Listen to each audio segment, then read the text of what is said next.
Hey, it's Matt with AppliancePartsPros.com. Today we're going to show you how to test and replace the lid strike on your GE top-load washer.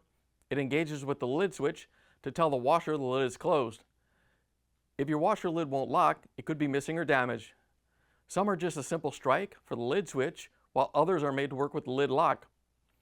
Before we get started, please like this video and subscribe to our channel for more appliance repair videos. Let's jump in and get your washer back into working order. With over 2 million products in stock and the know-how to help you do it yourself, we are AppliancePartsPros.com. In this video, we're going to use a Phillips screwdriver.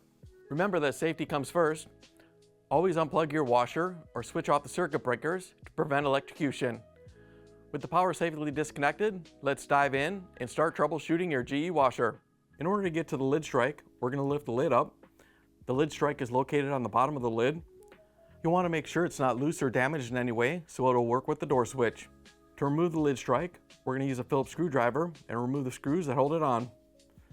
Once you have it free, you can pull it off the washer. Here's the old lid strike next to the new one. If you already have one of these, great. If not, you can get it at AppliancePartsPros.com. To put the new lid strike on, you want to line it up and use the Phillips screwdriver to put the screws back in that hold it on.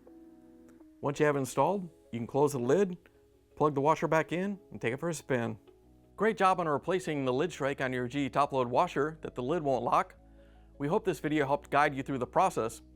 We'd love to hear how your repair went, so feel free to leave a comment below. If you still need a new lid strike or any other part, just have your model number ready and visit AppliancePartsPros.com. Most orders will arrive within just a few days. Thanks for trusting us with your repair needs, and we look forward to assisting you with your next project.